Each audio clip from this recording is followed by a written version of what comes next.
Morning, ladies and gents. How you doing? Although, no, it's not morning over there, is it? It's evening. Look at that. You see what's popped up straight after it? Oliver Twist.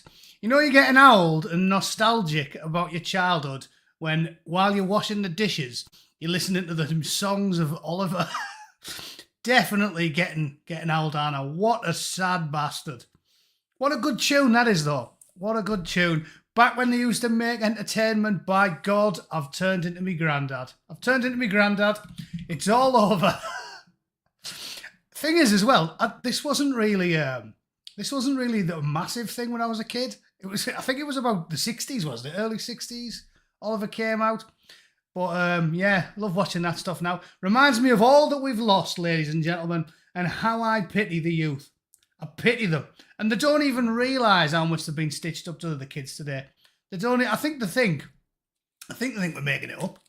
Honestly, when I tell my nephew that I used to be able to go on the piss 5 days a week when I was 18, earning a bog standard wage, basically labouring at the steelworks in Borough, I think they think you're making it up. Honestly, they've proper been stitched up. Everything's proper expensive. You can't have a house. You can't look after a family and a wife on a one man's wage. Everything's proper expensive because we need to pay for the immigrants, don't we? Everybody knows that. Everybody knows that. That's what it seems to me, as I've talked about before. The old left-right paradigm is dead. And the reason it's gone is because we've got to pay for people in the third world. It's quite bizarre to me that this isn't something everybody's aligned on, like even the left. They must realise that the left-right paradigm's gone. The best evidence of that is Keir Starmer. Because Keir Starmer, the bloke stands for nothing. Nothing. The man is a oxygen thief, a walking toilet. Oh, hang on, let me just quickly send an email because I promised a lad from the borough that I talked to that he could come on me stream.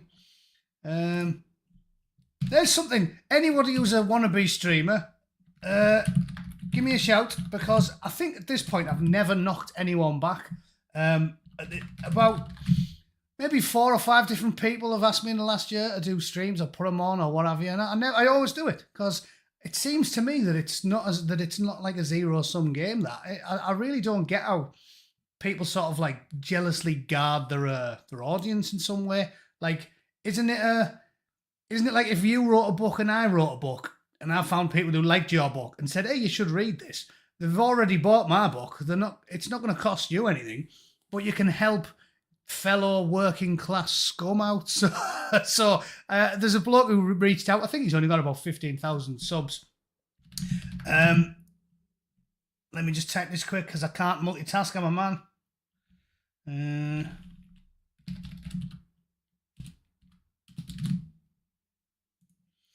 There we go. Sent the bloke a link. Hopefully he'll pop his head on and we can give a fellow northerner a plug because that's what we do. Where I'm from, we're not self-trimming socialist scum. All right. First things first, there's loads of good news to talk about. We'll do that on Twitter, shall we? Bosh. I'm getting good at this. I'm getting good at this live broadcasting. I'm almost like Trevor McDonald, except 10 generations of my family were born in England. Joe's got me a super sticker. I can never see them in here. I'm hoping they pop up on YouTube because they don't really pop up for me here, but thanks for the sticker anyway, Joe. Twitter's really, really good. It's my favourite platform now on account of the fact Papa Elon owns it, and Papa Elon, as we all know, is the only person with money and power who cares about freedom of speech and democracy. So it's my favourite platform. It's really good for doing live streams because through the week I always reply to a video. I've almost got to stop myself from doing it because I do it so much. There's that much lunacy in the world. I have to sort of limit myself to like 5 posts a day on there, or I'd be on there all day, doom scrolling. The amount of mad shit you see every day now, it's genuinely staggering. Like, and this is why I'm saying I don't understand how this is not like a universal thing that the left, the right, and the centre have all realised. The old left-right paradigm's dead. It's individual Western people versus the entirety of the third world. That is it. It's not left or right. It just isn't. And it's not jingoistic or nationalistic to say so. They are taking money from Canadians and Americans and Frenchmen and Kiwis and Spaniards and Portuguese and English and Scottish and Irish and Welsh, and they are giving it to and incentivising and rewarding the third world because Klaus and Jean-Claude Juncker and Guy Verhofstadt and everybody else has got a plan, and the plan is to make the entire planet one gigantic shit country. Okay? That's the plan. That's why the students can't afford anything. That's why your education's expensive. That's why houses are cost too much.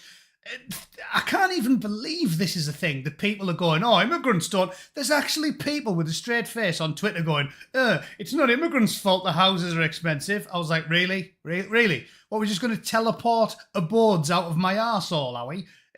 This is how supply and demand works. An 8-year-old could understand this.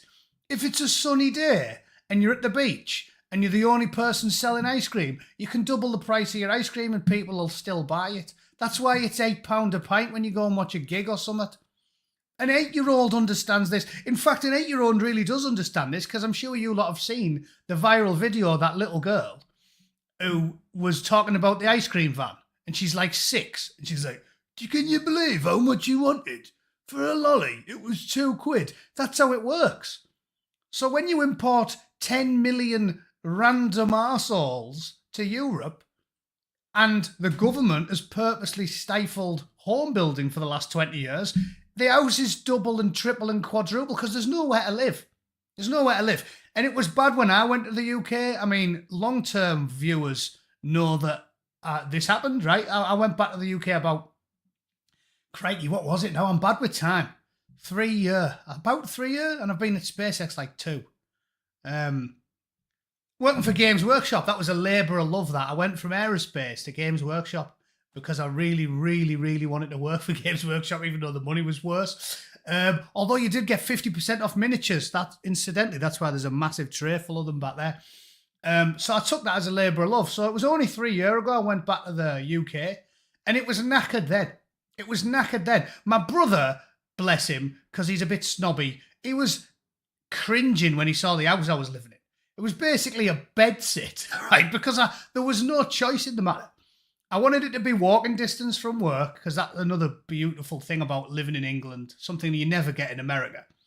I wanted to be walking distance to work, so I just basically looked for any house within a mile of Nottingham HQ, and it was slim pickings. So I got a shocking little bed sit that was massively overpriced above a butty shop. The guy who lived under it was obviously related to the pirate captain of Captain Phillips. You live above me. He was an absolute scrubber. His dog used to shite all over the yard. He didn't work for a living, and he had a Mercedes. This is the experience of living in England now. I had to get up and go to work every morning at 6 o'clock. And he never worked a lick in the 12 months that I was there. And that is the experience for everyone. Can't get an house, over the top for nout, and then the bloke living underneath you is from Rwanda or Mogadishu, and he doesn't work, and they just keep giving you money to them because it's all part of the plan. So if you're an old school lefty and you call yourself a champion of the working class, why are you making me pay more for my accommodation and get paid less so that a fella from Rwanda beneath my flat can sit on his hairy arse all day long for the whole year that I'm there and do nothing? Oh yeah, and one thing, because this has to be mentioned, and my brother was quick to point it out, the bloke I rented it off was also foreign, could barely speak English. He's like, you pay now, you pay, this is how it works when you pay.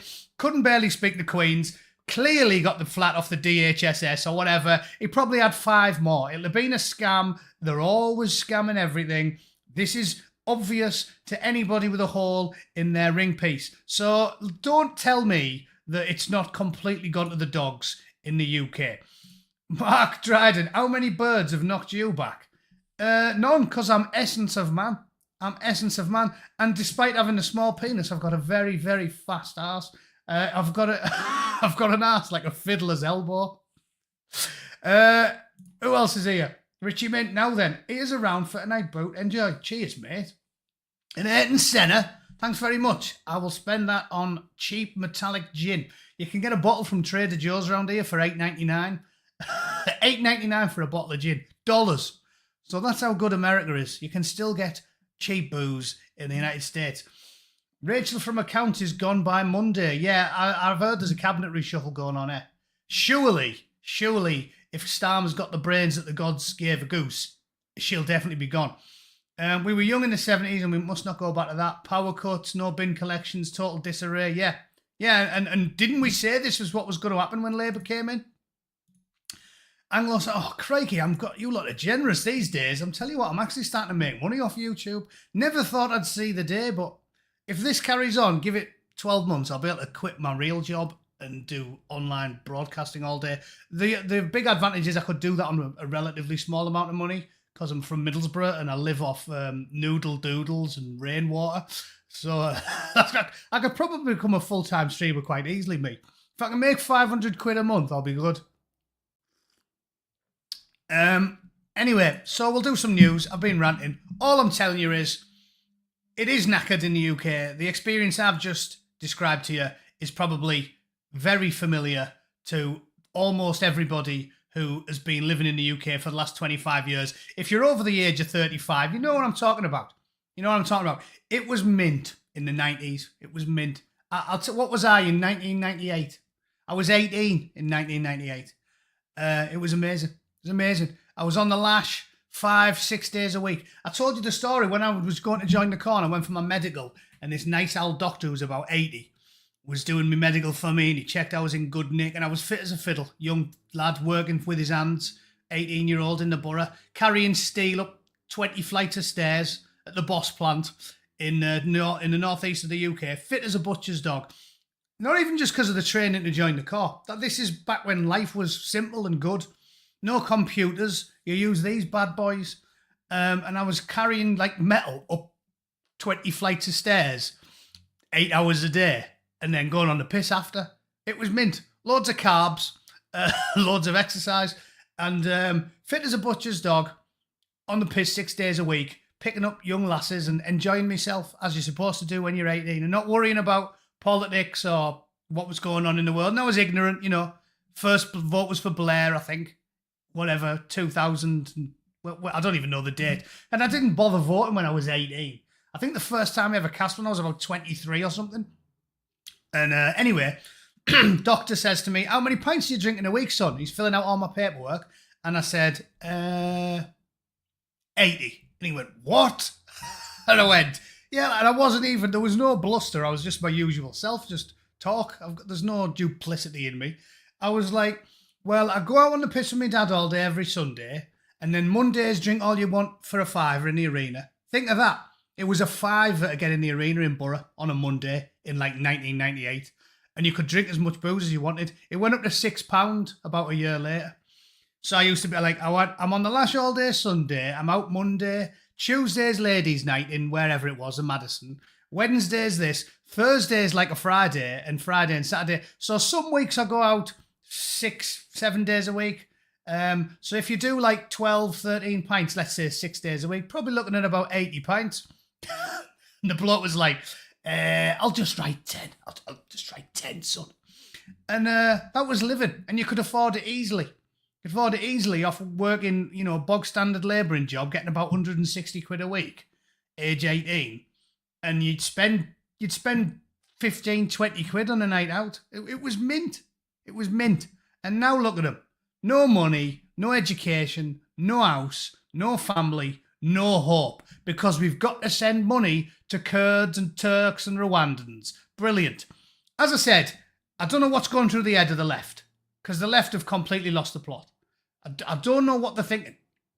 Just, if you call yourself pro-working class and you promote the working class living in tiny flats and bedsits with little Rwandan fellas underneath them who are on benefits all day, think of that.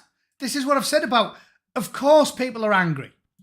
Have you ever carried steel upstairs in the rain? It's not very enjoyable.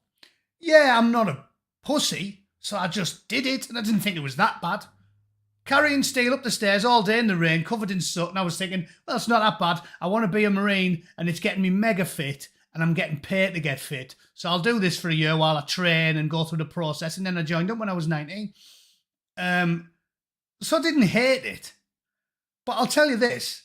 If you're carrying steel up the stairs in the rain while covered in coal dust for 8 hours, and at the end of that, you come home from work and you get to your grimy bedsit and you look across the street and there's 20 Marlies sitting on deck chairs getting pissed in the middle of the street, and they never get out of bed at 6 o'clock to go and carry sheets in the rain covered in coal dust, you're going to get a little bit angry about it, aren't you? Like, it blows my mind, the ideology of these woke, raving lunatics, because this is what I keep saying. Those that understand the postmodernist sort of neoliberal ideology of the globalist mentality, they realise that they believe that the human is infinitely malleable. That's where it really comes from. And they think human nature can be denied. Think of it. That's why they don't see any glaring problems with what's going on. They think everything is malleable. They think you can have 8 inches on the slack and be more feminine than Madonna. Although, you can see I'm showing my age again. If I'm not talking about Angelina Jolie, I'm talking about Madonna. I was trying to think of a feminine woman. Madonna. She looks like a builder with a wig on, and she's got ovaries like deep, freeze-dried cranberries or something. That's a terrible analogy. I'm showing my age. Who's sexy and under 30? Olivia Rodrigo, there's a good one. You know why I choose her? Because Olivia Rodrigo said you don't get to be successful. In fact, shall I do that one for fun? Because it was on the BBC. I bet you if I Google it, I can find it. When I type in famous, people don't look like me. Because I made a video about this, I don't know, 3, maybe 4 years ago. Here it is. Found it. It's not the BBC story. It's a Medium one. So, but you get the gist. This was on the BBC. This was the BBC headline. Look at this one. How Olivia Rodrigo thought that only white girls could become famous. The quote that she actually said was, "Girls who look like me don't get to be famous." And now she's on everything. She's on everything. I'm sick of seeing her. She's on everything out here. She's all over the telly. She's literally like, if you had to pick the very image of privileged wealth, beauty, everything, you'd pick her, and she's like, "Oh yeah, I used to think that you didn't get to be famous if you looked like me." Like, really? You didn't think that could happen? No, not you. She's a model. Look at her. This is who we're talking about. This is the world we're living in. People like that go, I never thought I could make it in the industry. Is there anybody more privileged than someone who looks like that? So she's a millionaire singer, model, actress, and she goes, "I never thought I'd get any breaks." Like, really? You could be a welder with a face like a smacked ass. And this is why I hate them so much, because it's greed, isn't it? It's greed. They want to have all the money, all the power, all the privilege, all the wealth, all the pools, all the Cadillacs, all the diamonds, right? But they also want to be able to go, "Oh, it sucks to be me. You there." It was like a plumber, under a sink. I always use that one, under a sink. Plumber under a sink, working away. She's like, "You there. You're privileged. Get me another drink." "Yeah, yes, madam." Like, the world's gone mad when these are the ones that are apparently are hard done by. And there's a bag lady from Eston in the northeast, and she's the lucky one. There's a 58-year-old unemployed smackhead in, I don't know, Hartlepool, and she's pointing at him from a palace, drinking a gin and tonic with a tiger on a lead and a diamond. And she's like, look at that privileged monkey hanger. Look at him. It's mental, isn't it? It's mental. So this is the world we're living in. I love that. And this is what I'm talking about. So the old left-right paradigm, it's gone forever. It's gone. The richest, wealthiest, most attractive, most intelligent, most privileged people are pointing at blokes carrying sheets on building sites and going, look at you. Why do you have everything? What? You know, there's a bloke crawling through the sewers of London, chiseling Johnnies off the wall, right? He's just made his way past a fatberg in the London sewer, and he's chiseling a Johnny off a wall for £14 an hour. And the actors and the singers and the models are going, look at that lucky bastard. It's genuinely bizarre. It's genuinely bizarre. The bearded one, Soviet Britain. We will end up like, 100%. It's authoritarian, sort of neo-communism, this woke globalist movement, and everybody with eyeballs knows it.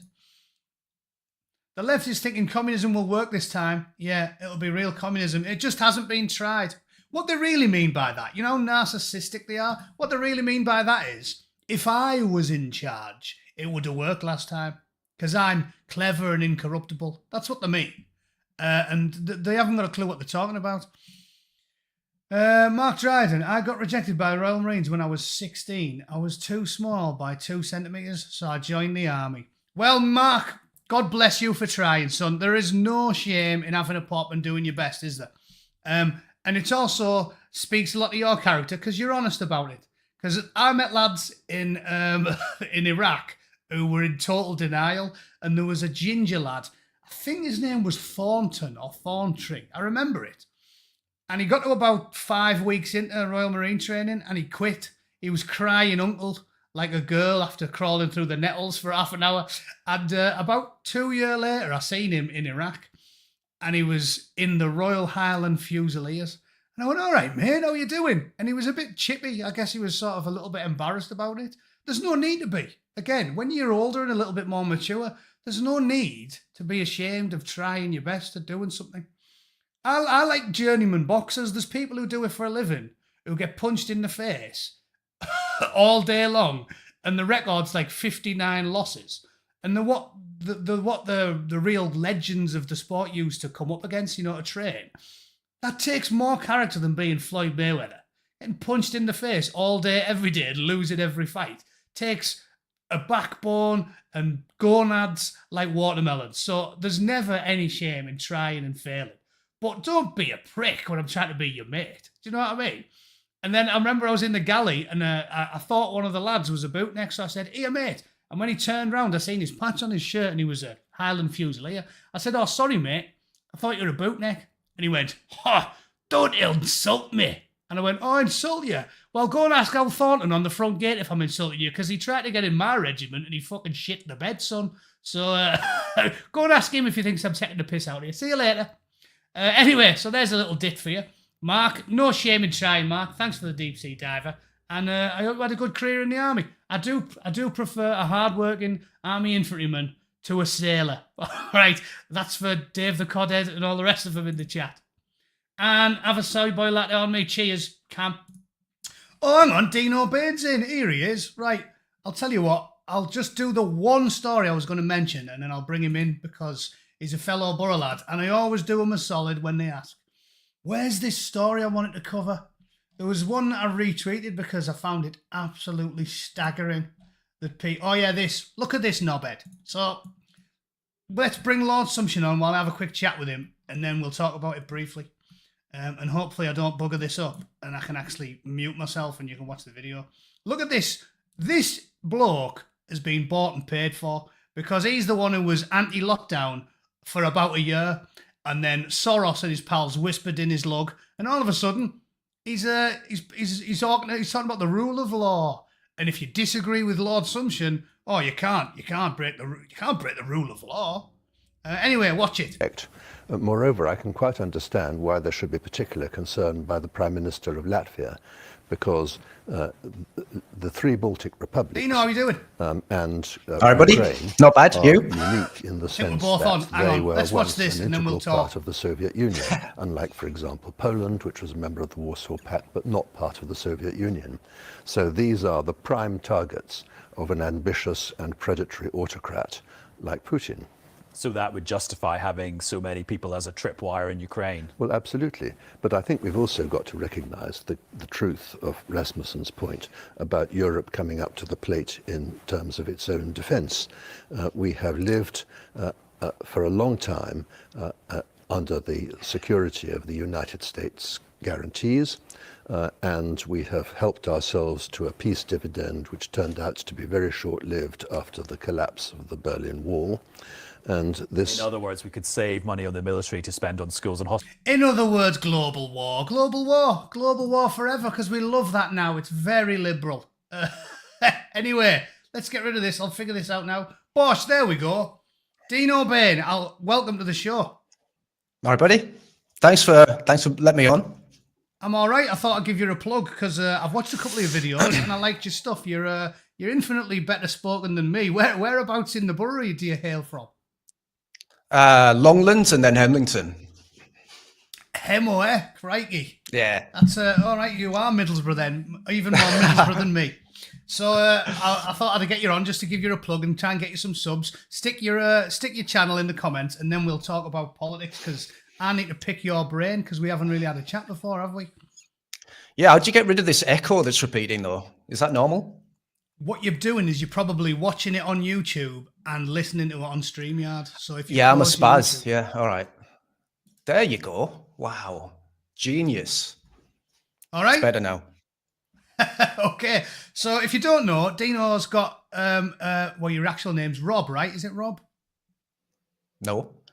Paul? That's Paul. Yeah. Paul. I get a lot of emails these days. Paul. So Paul's got a. What would you describe your political leanings as, Paul? Walk me through the evolution of your politics in the last 10 years. Intensely left wing. Really? I obviously believe in mass migration. That diversity is our strength. Just the typical English attitude towards this stuff. I enjoy drinking soy, particularly as well. Massive quantities of it. No, but all jokes aside, I mean, I come from a liberal background. I tell everybody this, like when I moved to the States 10 years ago, I like Bernie Sanders. Like that isn't, when you tell someone who's a shrieking sparrow-born soy boy that you used to vote for Bernie Sanders and you're wearing a MAGA hat, they instantly think you're lying. They're like, no, it's a ploy. But that's not the case for me. So where did you come from? Like, who were you voting for 10 years ago? I've never really... I was let down by Tony Blair a long time ago. And since then, I kind of just completely fell out of love with all politicians. They've just constantly lied to you every election. They just fill you full of shit, promise a load of stuff, do the opposite when they're in power. So to be honest, they're all the same, like left or right. It doesn't mean anything to me anymore. I just want someone that represents the country and is actually going to do the things that they promise. And it's not a big ask. Like, just don't fucking lie. Yeah. No, is it? Well, that's what I was talking about, right? So it's apt that you come on and you're basically cementing what I've been saying. I think the left-right paradigm is gone. And essentially what we're doing now is we're living in this globalist world that 5 years ago I would have laughed at the likes of Alex Jones. But now when you start talking to me about terms like globalism, it's now been inexorably linked to sort of like conspiracy theories. But it seems to me that every single Western government is in lockstep on every single issue. So there must be an overriding ideology driving it. And that ideology just seems to be, let's make the entire planet a big, giant, beige, shit country. They seem to be allergic to the idea of sort of nationalism and borders and, difference between peoples. And I think that's not a right-left problem anymore. I was just saying, I think if you're a working-class Labour voting Geordie who works on a building site, you must be realising that letting in 3 or 4 million third world men every year isn't going to make it easy for you to buy a house or get a low-skilled job or, achieve the things you want to. I don't think that's a right-left issue anymore, do you? I think that's actually a positive way of looking at it, because if you look at it like the real negative aspects and the evil that actually comes from the push to do this, it actually goes down a really sinister path. Like, that's a really kind summary of what's actually happening, I think, right now. So well, give me your theory then, because I think rich people like Klaus and Soros have a plan to have this gigantic globalized world because they'll be able to make more money and have more power if they've got influence over everyone. Because obviously Jimmy Barbecue's not listening to George. So I think they've got a plan to have the whole world stitched up by this sort of neoliberal elite. I don't think that's kind. What's your theory? I don't think there's just one player in the game. I think the CCP is a huge player as well that no one seems to talk about. My fiance is Chinese, and she knows quite a lot about this from Chinese social media and obviously the censorship that goes on in China. But they have a plan, and it's a long-term plan. And the reason it's a long-term plan is because they've got dictators that last 60 years.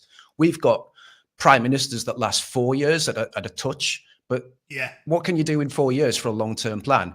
If you want to take over the world, you want someone that's going to be there and is going to be there for 60 years and can fuck over a country over a very long period of time. And she put me onto this, and I didn't believe it for such a long time that it was anything to do with the CCP, because they were so detached from everything. But then I learned about the Belt and Road Initiative, and then I learned about the way that they debt trap countries and then take their assets and their ports from them when they can't pay. And it's just a really and then it goes on to the migration thing, and how are all these people actually getting into the West? Where's all this funding coming from? We found out that it's from USAID, quite a lot of it, but a lot of it is also from the CCP. So we've got multiple players right now that are just intent on destroying the West, because we're the greatest civilization the world's ever seen, right? Yeah. And everyone wants to take down the top dog. But I don't know where it leads, and I don't know why they want to do it. But maybe it's like what you said, right? If everyone just becomes a beige, low IQ brown, then they're just easier to control. You know what's true about that? I was thinking about it earlier while I was on my rowing machine listening to a podcast with Andrew Neil, and it was like talking about the Chinese is a classic example of why we use the term useful idiot. Because think of this, right? Keir Starmer always paints himself as a man of the law. It's the law, legalism, lawyer, law. That's the main reason why he wants to give the Chagos Islands away, right? Because he's like, international law. So all of these countries that are hostile to us, because this is why internationalism's so stupid. We don't live in a Star Trek society with endless supplies and replicators. So we are still competing to have the best life, to have the most stuff, to be prosperous and happy. And when you have international law, it's part of the great game, because these massive international organizations like the WHO and the UN and all this, you've got people in there that are hostile to us, and they're voting going, oh yeah, it's against international law. And then you go, oh, who voted against that? Oh, the Chinese, the Russians, the Koreans. And then this useful idiot goes, oh yeah, but it is international law. The Chinese talk about international law when it suits them, but the second it doesn't, they're not thick enough to go, oh yeah, let's vote for that. As soon as it's against their interests, or the Russians' interests, or the North Koreans' interests, then they go, yeah, fuck international law. But our leaders in the West are that thick, the useful idiots like Justin Trudeau and Keir Starmer, they go, oh yeah, but international law, not realising that these laws are being passed by hostile entities. So that's why Trump's doing as well as he is, because you have to see this for what it is. Trump's team are going, yeah, but these international laws are made by enemies of my country. So fuck the law. And that's what your attitude needs to be. And I think that aptly sums up the term useful idiot, because the Chinese must be pissing themselves when they see Keir Starmer actively carrying out their wishes, because I'm sure they voted to give the Chagos Islands away. Right? They must be like, ha. It was a Chinese judge. It was a Chinese judge. Well, there that you actually go. And I didn't even know that. I mean, yeah, Chinese judge. So, I mean, there is a plan in place, I think. I mean, the thing that people don't realize, and you just hit the nail on the head, right? There is a global competition. And we've been winning for so long that we just got used to we got used to thinking that we would win forever. And I saw this guy on fucking Question Time the other night. This guy that went apoplectic because someone dared say that immigration wasn't our strength. And it's just mental. Like, I can't believe these people are still walking around in society with jobs and able to actually fucking function. Like, they're morons. Like, you're looking at society change in such a fundamental manner. The country's completely changed from what it was. And he's still going around saying, yeah, diversity is our strength. Meanwhile, someone gets stabbed, someone gets murdered, like some guy goes through a Christmas market. Diversity is our strength. They just don't change. What do you think it would actually take to make someone like that wake up and think, oh, actually, it might not be a strength? Nothing. Zero. I've been proved right on this because I've been saying for about 3 years, even if they got a dirty bomb and detonated it in the middle of London and killed 100,000 people, the next day the news would be, oh, you know what the real problem is? Islamophobia. I'm telling you, because they're in a minority. Most people, like I've just told you, I was a Bernie guy and I voted for Trump now. I didn't vote for him in 2016. I didn't vote for him in 2020. It was a long evolution of logic and thought. And I've gone Sanders, Trump. And there's about 5 million of them did it, which is why he won such a big majority. Because if you're normal, the average person starts out at a place where they're wrong. They check the evidence and they are willing to change their mind. But there's about 1 in 5 people who can't do it. And that's why cults are a thing. Or, you know, you read about these lunatics out here where they all drank the Kool-Aid. About 1 in every 5 people. Yeah, well, about 1 in every 5 people that cannot change their mind. And when you get people like that, like Owen Jones or Matthew Stadler and all these lunatics that are woke, they will never change their mind. This is what I'm saying. So the majority are with us. Go in any pub in the Northeast or the Midlands or anywhere, London, go into a working class pub full of taxi drivers. Everyone agrees with our opinions. Like, I'm a gobshite on, it's not a persona, man. I'm a people person and I'm a natural gobshite and this is the way I am. So I happily get into aggressive political debates in public places. Like, my wife's like, oh God, because I'll just proper start arguing with people. But I must go out on the piss regularly and I'll talk to dozens of people in a day. And it's 90% of them agree with our opinions. If you just go into a pub in anywhere in England and you start talking like we do, people will join in. I think it's about 1 in 8 or 9 that are proper woke. And that's it. I would say there's an exception to that. As soon as you leave England and go to a pub in a different country, especially Southeast Asia, that flips. Suddenly you get people that just don't give a shit about the country. They absolutely do not want to just like talk about politics. Like, they're terrified of it, or they're so apathetic because the country's changed and they've seen like how much it's changed since they've left the country, that they just have zero interest in talking about it anymore. Yeah. Well, I mean, that's a big deal. It's a big deal, man. I mean, it's that apathy, I think, that spreads like throughout the country, and it's one of the reasons why we're in the shit that we're in now. Yeah. Well, I mean, England's always been, I've talked about this before, like growing up in the borough and working on like the British Steel at Redcar, and you just like go and sit in the cabin on your break and every lad in there buys a different paper. We are quite a well political country compared to many others like England, because it was well governed for centuries. You know, they had all these dictators and fascists and commies popping up all across the continent, all over the world.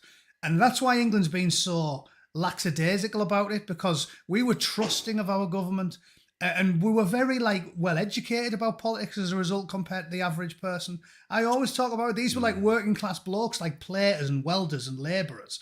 And like, you know, Dave would get the Star, John would get the Mail, Bob would get the Mirror. And you read them all when you're on your break and you learn stuff and you know things. And I think this is why the average working class in England, despite being well informed, has allowed it to happen because of this trust. If you try some of the shit that Starmer does in nations that lived under the yoke of communism in the last 2 centuries, they'd have him, if Keir Starmer was Polish or something, they'd have strung him up. They'd have strung him up, wouldn't they? Like these weasels who stand for nothing and say anything. That's the worst thing about Starmer. I've talked about this before. I prefer Corbyn. Because at least Corbyn actually believes the dumb shit he believes. Like, I'd rather have an argument with a dyed-in-the-wool commie who actually believes it than a rat like Starmer who stands for nothing. Like, I prefer... What do you think? Go on, sorry. What do you think's going on with him? Because he can't be incompetent. He can't be this incompetent. Is it malice? Is he doing it on purpose? Is he being paid off? I mean, what is going on with this? Is he trapped? Like, what is it? Because there's no person on this planet that can be that incompetent. No, he's not incompetent. I think he's a true believer. I think he is a globalist, and he's took money off the likes of Soros and Schwab. He's been to all them parties in Davos. He's a true believer. And this is why I'm saying, I say he believes in nothing. He believes in one thing, which is the globalist worldview, to create the gigantic shit country which is identical. This is why it offends people like you and me. We probably disagree on plenty of things, but the one thing we don't disagree on is that we remember coming from somewhere, the old somewheres, anywheres things that you've heard. We come from somewhere, so I might not be or particularly care about the Chinese or the Japanese or the Koreans, but I'll tell you what, I don't want to get to 80 years old and Scotland and Japan and Spain are fucking identical in every way. I think these human cultures are as important as a panda. I mean, Christ, we all going about the pandas. A panda won't even fuck another panda. You have to show them panda porn and guide them in. And we're like, oh, we have to save the pandas. Why can't we save the Scottish? There might be annoying, chippy bastards, but I'd like to think in a century's time there's going to be blokes in kilts and sporrans playing the bagpipes. The way it's going now, it's just going to be one gigantic shit country. And that's the ideology Starmer believes in. And that's why he'll say anything, because other than that, he believes in nothing. And you can see that with his attitude the last couple of weeks. When he was running to get in, he was pandering to the left. Now he's doing reform-coloured advertisements. Have you seen that? It was on Twitter today. Yeah. Oh, we deported 20,000 people. What a fucking rat. What a rat. Corbyn wouldn't do that, would he? For all of his flaws. Well, they voluntarily left anyway. He fucking paid them £3,000 to leave. Yeah, they'll drop the money off and get back in the dinghy. It's the thickest thing I've ever heard. They might use the money, spend £1,000 on a new dinghy, give £2,000 for blowing hookers, and then back to England. It's the thickest thing I've ever heard in my life. Unbelievable. So yeah, the man's a rat. The man is a rat, and that's why I say again. Very right-wing people disagree on that. I prefer Corbyn. Corbyn wouldn't deport 20,000 people. Corbyn is a true believer in fucking hell 1950s commie gibberish. Corbyn had just opened the borders. Yes, Starmer, yeah, he would. Starmer is playing this globalist game. Where he's like, oh, yeah, the whole 6 months up to it, he was taking the knee for BLM, saying open the borders, get rid of the borders, everyone. And then he gets in and they go, the numbers tend to suggest the reform is surging, so now you must say you will do the deportations. Oh, yeah, okay, I'll do that then. It's fucking, what a weasel. What a weasel. He's one step lower than like I said, I joke about the Borat scale. He's on it. You know, it's like man, horse, dog, rat, woman, Starmer. That's where he is on the Borat scale. I think the man is a toilet. But anyway, you got me ranting there. So where are you actually now? Are you in Hong Kong? No, I'm in Thailand now. Thailand, right. Temporarily, because it's the cheapest place that I can live. I actually got a really well-paid job here, ran about 2 years ago, and I was here for a while. And I spoke about this on my channel, but I just felt compelled to do these videos. Like, the country was in such a shithole. Like, it was just getting worse. Starmer got elected, and I just thought, that's it. There was a moment where I was pacing around this hotel room, and I just couldn't stay still. And it's a fucking relaxing spa hotel, right? I'm supposed to be super chilled and everything. And I just couldn't stand still. I'm pacing around the room, and my fiance is like, what the fuck is wrong with you? And I didn't know at the time, but I just felt I had to make these goddamn videos, and I just couldn't stop once I started. I ended up quitting my job, and now I'm just what you said earlier about being a smoggy and just surviving off absolute shit. That's me right now. Easy, isn't it? It's easy. Yeah. So I'm in Thailand right now. I'm surviving off about $500 a month. It's brutal, but I've got the savings to do it until the channel picks up and then things like stabilize. But I just thought I'm going to take the jump. I'm going to take the leap. I need to do something to help my country. I need to do this full time. I'm pumping out like 4 videos a day now because there's so much news. You just can't even keep up with it, right? So I'm just like video. That's my opinion. Trying to wake people up, but at the same time not blackpill them. Because that's the worst, right? You just give them bad news. So I always try and give them some kind of spin where it's, hey, well, this is happening. Here's some good news from America. Maybe this is going to filter through eventually. And I think it will, by the way. I think what we're seeing in America is a paradigm shift, a Western societal shift that is going to start pushing back all of this shit that we're seeing now. Totally agree. And well, a couple of things. First of all, good luck. Take some balls to do that, but you were very wise because we knew what was coming. I hope it goes well for you. I hope you end up bigger than me, and you can pay and you can get more than $500 because I work full time. So I'm all right. Yeah, good luck with it all. I totally agree with the sentiment. Trump is a phenomenon. I've been joking that I've been erect since he got in. I made a tweet about it the other day saying, it's a good job I've got a small cock because then, when I'm walking the streets, people can't see it. I'm tent pegging my trousers 24/7 because it's amazing how well he's done, like literally. And Find Your Way Band just put a thing in the chat there. Evening boozers, JD Vance did more for Britain in 5 minutes than Starmer has done in 8 months. How true is that? And I was talking about, oh no, Brenda, what's this? They've started, to be fair, they were starting on Barron Trump months. Nothing is sacred to the socialist scum. We know that. The average socialist would push the granny down the stairs for £1. That's why they're socialists. They are just a trash of society. So, of course, they're starting on the kids. Nothing is sacred to these people. They always go for the kids. That's the end result of all of them. Islam, the Pride movement, everything. They always end up at the kids. Always, Jeffrey Marsh. So they either want to Roger him or insult them. That's the way they are. And the thing is, Trump is saving the world. I always used to make this argument with Americans, right? When they would say, you get like an annoying, very sort of nationalist. And again, I agree with them on so many things. But the one thing that annoys you about mega nationalistic Americans is they go, oh, why are Europeans weighing in on British politics, on American politics? And I'd always say, lads, don't you understand? Like, you're the only global hyperpower. You're the biggest dog in the play park by far. And where you go, the world follows. Like, Canada and England are inexorably linked to America. Like, we have to be involved in your politics because where you go, the world follows.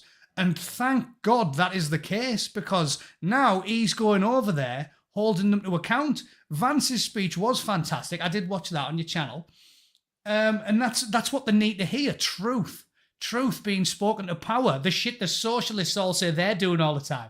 Think of that. They've got the BBC, CNN, MSNBC, Guardian, Channel 4, Independent. They've got the TV, the radio, Silicon Valley, Facebook, YouTube, Google, Instagram, everything.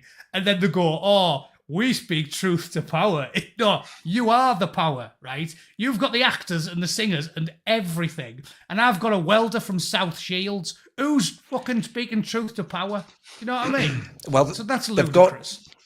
They've got some actors and singers, but probably not the right ones now. Like, especially with the controversy surrounding them, with the P. Diddy and all this shit that's going to come out. Have you noticed how all of the people that push the Democrats end up being the ones linked to that kind of gross shit? So, yeah, well, I've talked about that. That's because the modern woke feminist or children's rights activist or whatever turning out to be a sex pest or a nonce is the 1990s Baptist homophobic preacher getting caught noshing a rent boy off. Like, that is just the exact same thing. Because woke's a religion as well, isn't it? It's a cult. Yeah. And the reason a lot of these people get into it is to hide their own behaviour. So the Baptist preacher who's going, oh, the homos are all going to hell, it's obviously because he's getting bummed 6 ways from Sunday every night by rent boys. It's the way you hide your behaviour. Like I said, the likes of that Jeffrey Marsh. By God, I cannot believe that man is wandering the streets. Like, I bet his hard drive would make Gary Glitter shit his pants. He'd be like, ugh, come on, Jeffrey. These people are just ridiculous. Anyway, Trump, brilliant. It's going to save the Western world. I guarantee it. Where they go, the world follows. And I think they're trying the same old playbook, but it's not working anymore. All you've seen from the BBC, which is why I played old Sumption earlier, and Twitter in the last 24, ever since that speech, is, oh my God, he's dangerous. He's dangerous. But if you go into the streets, 8 out of 10 people see things his way. They don't see things Guy Verhofstadt's way. They don't see things George Soros's way. 8 out of 10 people see things J.D. Vance and Donald Trump's way, which is you come from somewhere, you remember the past. It was only a couple of decades ago. Everyone is telling the children and the grandkids, you're getting stitched up. They're stealing from you to make the lives of waifs and strays from the third world better. That's why you can't afford a house. That's why college is expensive. That's why you can't have a kid. That's why you can't have an education. Because Umbutu Umbueto from Rwanda wants to come over and live in a council house in Cardiff. This is the shit that's going on. And it doesn't matter in this day and age how much the BBC and The Guardian and CNN bang that drum. You will not get the cat back into the bag while Donald Trump and Elon Musk and J.D. Vance are on side. And I'm telling you, things are looking up for us. The next 3 years are going to be mint. As I said, I will have a constant fatty on at this rate because Donald is going through them like a dose of salt. I'm loving it. It's literally been about 6 weeks. And look what Doja's found. Have you seen some of the shit we've been spending our taxpayers' money on? It's staggering. And I'm an American taxpayer now, so I'm personally offended that I've been paying for Aboriginal dildos or whatever it is that we're spending money on. It's lunacy. And what you said earlier about the activist media, that's also been proven because we were confused saying, how come when I go to the pub, nobody thinks this way? But these media organisations haven't gone bankrupt. Turns out it's because Biden's administration and probably earlier ones, Obama, have been funneling money to them. So the reason CNN and the BBC and Politico and Reuters and all the rest of them are in existence is because our scumbag, treacherous leaders have been giving them hundreds of millions of American dollars. So think of that, which is just going more evidence to show you more people are with us than against us. They're actually using our money to propagandize people because not enough people agree with them. If you're confident in your beliefs and your opinions, you don't need to steal money through loads of back channels to keep these propaganda networks going. Fox News doesn't need to rely on government money because everyone watching Fox News agrees with them. Yeah, I agree. And actually going back to the J.D. Vance speech, I just want to touch on that a sec. What I really liked about his speech was it was subtle, right? But he was actually pushing the Overton window even further to the right. And Trump's been doing this since before he even got into power, using Hoffman. Is it Horman? Horman? The borders are Tom Horman, right? Tom Horman, yeah. So he's been using outliers within his cabinet to subtly push the Overton window by saying outrageous shit. But in the Vance speech, what he actually mentioned there was he mentioned Davos. And he mentioned the way that they actually speak about us behind closed doors. They call us educated animals. All right, it's fascinating. They probably call us a lot worse than that, right? But it's the fact that he's mentioning this and he's actually putting it out there. So it's becoming mainstream where you talk about it. And that's what I really miss about Nigel Farage. Like, if he just, I don't know whether Farage is using Rupert Law, whether he's using Rupert Law to do the same thing, because Rupert Law's based as fuck. He's saying some awesome stuff. He's better than Farage. He's amazing. He's amazing, man. Honestly, I don't know whether he's using, because Farage is a bit of a coward, right? So I don't know whether he's using Rupert Law to push the Overton window in the UK to the right, and then he can like grab his coattails and ride it to power, or whether he is just a bit of a coward. And I'm 6 2/3 on that. But if we had someone, I mean, Jesus Christ, even their second in command is way better than anything we've got right now, which is just unbelievable, man. Yeah, it's a crazy time to be alive. But as I said, I think you've got the right idea, because that's a comment that I keep making. Don't get black-pilled. Like, you've got the exact sort of grim northern sense of humour in adversity. That's what I like. Takes a lot to get us down, doesn't it? Yeah, exactly. I mean, we were brought up in a shithole, for Christ's sake. Yeah, exactly. But honestly, I joke about that at work all the time because there's more than one person that said to me at work, "You're always in a good mood, Matt." Because I am, like I said, I haven't got a persona. I'm as you find me, and I wear my heart on my sleeve, and this is the way I am in real life. And I'll talk to anyone. It annoys my wife because she said I'm an outrageous flirt. I was like, I'm not really flirting. I just try and make people laugh, regardless of. I suppose I'd be a homosexual flirt as well because I talk the same to blokes as I do to birds. Just trying to have a laugh with people. Do you know what I mean? Like constantly. Sure. And a lot of people have said to me, "How come you're always in a good mood?" And I was like, "Middlesbrough." if you're born and raised in the borough, everywhere you go is nicer. I was like, you know why it's so good? I'm out in California now. The weather's mint. The food's mint. Everything's class. I was like, you got the course, you got the palm trees, the sun, you got food, I was like, back home, the weather's shite, the women are ugly, the beer's expensive, there's nothing there for me, the food's terrible. I'm like, have you ever eaten a sheep's face? That's why I'm in a good mood, because I've just had nachos. So it's life enhancing being from the borough, and I think that's a good thing. That's true. I remember going to the rest of your life. I remember going to Leeds for the first time and thinking that was paradise. So Leeds is well posh. Posh Leeds. Yeah, the only place worse than Borough that I've been is Hartlepool. I think Hartlepool's worse than Borough. Just like Seal Sands and all that, like just grim black shit everywhere.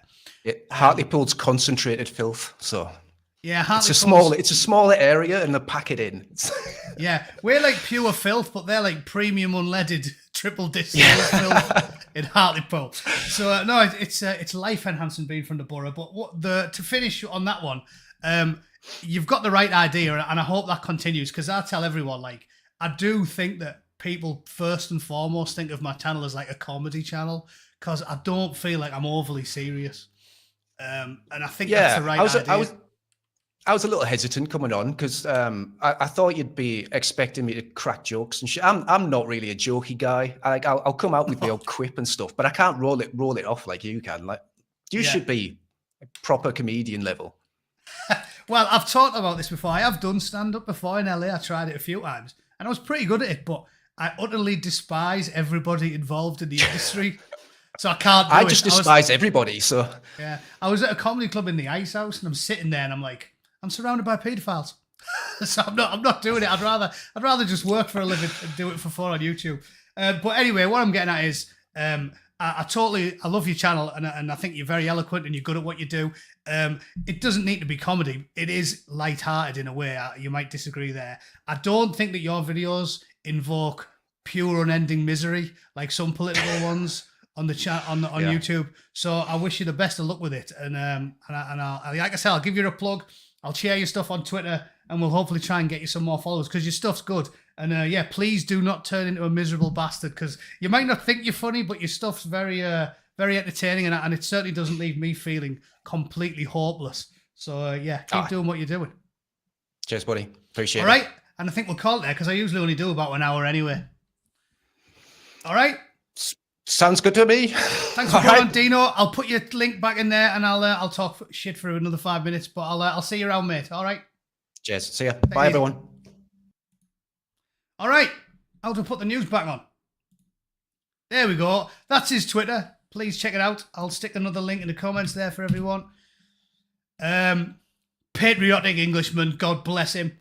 And as I said, you might not think he's particularly funny, but he's not a proper miserable. Like there's some right wing sort of nationalist types on YouTube where I can't get away with, because it's just unending grimness. Like we're all doomed.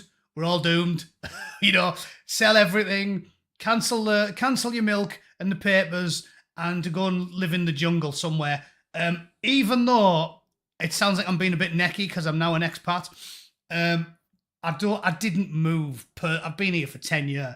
I didn't move because I think things were getting bad, and I don't generally advocate it. Obviously, you can't slag someone off for doing it. Each to their own, isn't it? I think he's got balls for trying to strike out on his own, get out of the misery, and try and start a channel up. So I think that's a good effort all round, and I think everyone should give him a follow if you can. 20 knicker off Tim Goz. Cheers, mate. Oh no, euros. Euros. I'm kidding. They all spend. Cheers for that, mate. It's much appreciated. We'll do one more story before I leave, because there was one other thing I wanted to talk about. Now Dino's gone. We'll look for it. What was it?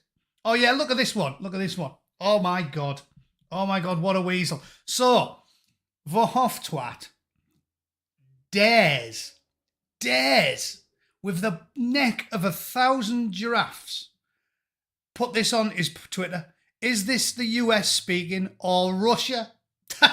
Thank you for the lessons, Mr. Vance. But if you speak of democracy while supporting Europe's far right, you have no legitimacy. No legitimacy. The people you're calling far right are top of the polls in almost every country in Europe because you, geggy Elton John with Downs-looking sack of rats, are an authoritarian weasel who locks people up for polite disagreement. So, the neck on this fella is absolutely staggering. Absolutely staggering. What a knobhead. So there's that. If you didn't watch Mr. Vance's... in fact, you know what? I could just show you.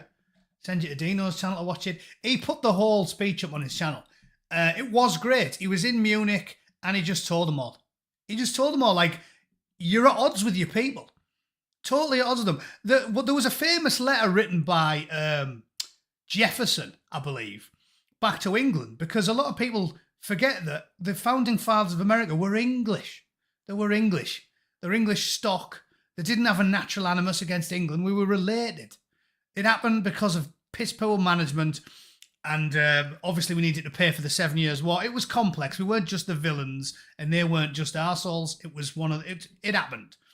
But he wrote a letter to them saying, you're killing your own people. When it started getting chewy and we were sending soldiers and actually fighting them, fist to fist, he sent a letter saying, don't you realise you're killing your own people? And these globalist scumbags are killing their own people. Just think about it. As I said earlier, the left-right paradigm's gone. It's an evil globalist scheme. The Southport, Bataclan, Charlie Hebdo, London Bridge, Borough Market, Nice truck attack. It's unending. I can reel off the places where they've butchered your women and your children and your fathers and your mothers. And all they want to talk about is, oh, you can't be a phobe. You can't be an ist. And yet he still thinks with the cat is out the bag. Trumpy Bear is ruling the world. God bless him. The free world. JD Vance is talking sense. And this weasel, as they kill your children, groom your daughters, murder your wives, he thinks he can go on Twitter and go, oh, yeah. How dare he talk to them? He's got no legitimacy. He's got no legitimacy. The people of Europe agree with JD Vance. The vast majority of the people of Europe agree with JD Vance. He's talking about legitimacy. How can you talk about legitimacy when then the AfD are topping the polls? How? Reform are topping the polls in England. The AfD are topping the polls in Germany. The right are on the march all across the entire Western world, thanks to the efforts of Trumpy Bear, the Orange Oracle, God save his soul, peace be upon him. And this weasel is talking about legitimacy. That's how democracy works. When everybody agrees with them, they have legitimacy. It doesn't matter what you want to say, guy, when your forked tongue's flapping. Everybody agrees with them, so they have got legitimacy. You don't get legitimacy from an organisation that's paid for by George Soros telling everybody they've got legitimacy, like he's got a stamp. Mr. Soros has got a stamp of legitimacy on your ID, and then you've got legitimacy. Legitimacy comes from the people. And when Reform are topping the polls, and the AfD are topping the polls, and all of the right-wing, brand-new populist parties are topping the polls all across Europe, and these twats are cancelling elections. They just cancelled elections in Romania. We have the legitimacy. You lying, slimy, two-faced, slithering, Elton John Downey-looking twat. We have the legitimacy. You haven't. They're with us. They're with us. Have we got the polls? Let's look at the poll. Someone put me a poll up. Well, look what I said. He's saving us from authoritarian woke scum like the Hoftwat. Book burning, election denying, gulag building degenerates are locking people up for protests all across Europe. We have got the legitimacy. Gone wrong. Elton John gone wrong. We've got the legitimacy. And you're from Belgium. It's not even a legitimate country. Belgium, famous for chocolate and paedophilia. And they only made the chocolate so they could lure the kids over. That's what Belgian chocolate was invented for. For guys like Elton John gone wrong to smother his ball bag on it and then stand across the road from a primary school. Right, so don't talk to me about legitimacy. Christ. In fact, I'll just Google it. Can I just type in on Twitter, AFD polls. Just to prove him wrong before I leave. Look at that. Look at that. AFG surge in latest journal poll. Legitimacy. And the CDU are, or they are at least nominally, a right-leaning party, a nationalist party. So therefore, 52% of the country wants to adopt hardline immigration and deportation policies, and Guy Verhofstadt and his mates, who are locking people up for peaceful protests, who are enforcing blasphemy laws, who are jailing people for saying mean things, who are smashing the right to protest, who are passing laws to say you can be arrested if you disagree with the state. They're talking about legitimacy. It's Stalin-esque. It's full-blown authoritarian neo-commie gibberish from a geggy... I mean, how have you got as much money? He stole all that money and he's still wearing NHS gegs. You can't do any worse than that, can you? Put your hand in your pocket and at least buy some, like, Ralph Lauren bins or something. Fucking obese, brain-dead Harry Potter. Jesus. Trevor Harris, have an ale on me. Cheers, mate. I feel much better drinking booze. Tim goes, thanks for the cash as well. Scott Lyle, best channel on YouTube. Keep up the great work. I moved to Alabama. Oh, nice one. Alabama. I still live and work in Huntsville, Alabama. It's a great place. Very nice people in the South. Anyway, we'll call it there, ladies and gents. That's an hour and 10 minutes. You can have that for now, you twats. Please go and give Dino a like if you can, like help the Borough lad out. Thanks for all of the super chats and the free gift memberships for Muttley there and all of the unending support. Maybe one day I can do this full time, but unfortunately, I think I've had the good life too long. I don't want to exist off rainwater and porridge like Dino there. He's much more Borough than me. Anyway, thanks for tuning in, everybody. I'll be back on Monday, right? Enjoy the rest of your weekend. As I keep saying, keep smiling. They can't stop us laughing. They can ban, they can silence, they can lie, and they can deny, but they can't stop us laughing. All right? And I'll see you all on Monday. Okay, have a great weekend. Toodle pip. Cheers. See you later.